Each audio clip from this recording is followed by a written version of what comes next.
এখন আমাদের সমাজে আমরা অবাক হয়ে যাই যে মা যখন বৃদ্ধ হয়ে যায়, তিন ভাই সাপোজ, এখন বাবা মার দায়িত্ব নিয়ে ভাগাভাগি শুরু হয়ে গেছে।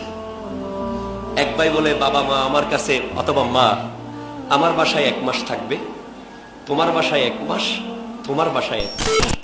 মাকে নিয়ে ভাগাভাগি সমাজে চিন্তা করে আমি কেন করব, আমার কেন দায়িত্ব হবে, শুধু আমি কেন টাকা কামাবো, শুধু তুমি তো বুঝতেছো না তোমার টাকা দিয়ে সবাই খাচ্ছে, মানে আল্লাহ তোমাকে দয়া করতেছে। তোকে গত 1 মাস এত টাকা দিছিলাম না, তোকে না আমি সারা বছর খাওয়াচ্ছি, তোকে না আমি সবকিছু করতেছি, তুই আমার উপরে কথা বলতেছিস।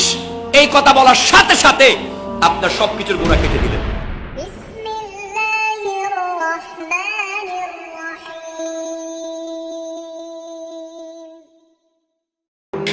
ক্ষুদ্র জীবে কেমনে জপি তোমার নাম, ক্ষুদ্র মুখে ক্ষুদ্র জীবে কেমনে জপি তোমার নাম।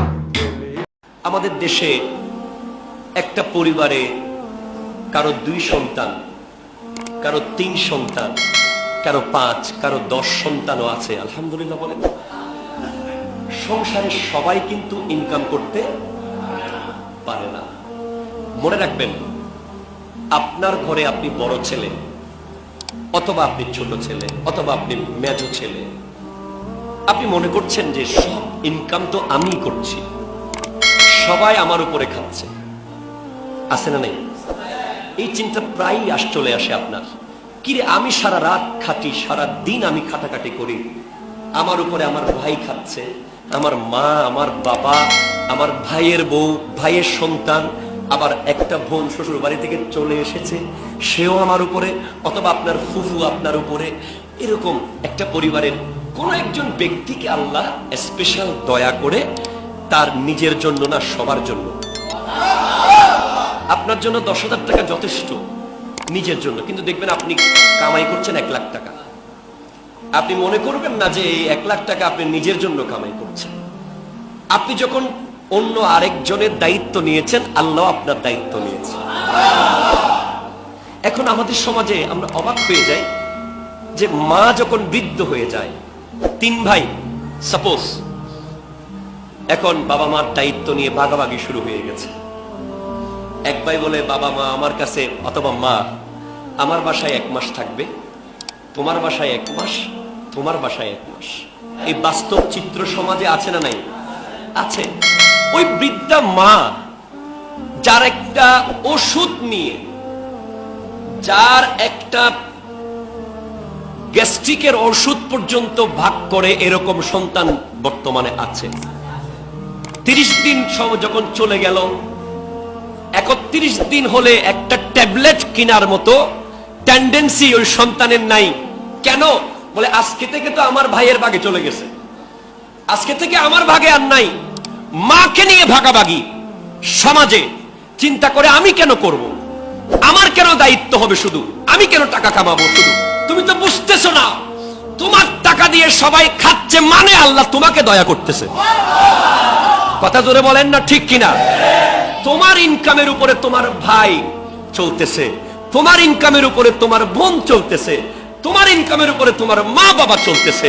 তোমার উচিত তাদেরকে হাতে পায়ে ধরে বলা, ভাই রে, দয়া করে আমাকে ছেড়ে যাইস না, আমি না খেয়ে তোকে খাওয়াবো। বোন রে, আমাকে ছেড়ে যাইস না, আমি না খেয়ে তোকে খাওয়াবো। তাদেরকে বুঝতে দেওয়া যাবে না যে তারা তোমার দয়ার মধ্যে আছে। তাদেরকে বোঝাতে হবে তারা তোমার ইনকাম থেকে খেয়ে তোমাকে দয়া করতেছে। একটু জোরে কথা বলেন না, ঠিক কিনা? তোমার টেন্ডেন্সি থাকতে হবে, আমাদের মানসিকতা থাকতে হবে। কুদসির মধ্যে বলা হচ্ছে, ওয়াজাবাত মুহাব্বতি, আল্লাহ বলছেন আমার ভালোবাসা অপরিহার্য হয়ে যায়। আপনারা বুঝবেন, আল্লাহ বলছেন আমার ভালোবাসা। কার ভালোবাসা? কার কার কার? ওয়াজিব, অপরিহার্য। আমার ভালোবাসা, আমি আল্লাহর ভালোবাসা ওই সমস্ত ব্যক্তির জন্য অপরিহার্য হয়ে যায়, ওয়াল মুতাবাজিলিনা ফিয়া, খরচ করে, একে অপরের জন্য খরচ করে। কার জন্য বলেন না? কার জন্য? কার জন্য? আল্লাহর জন্য।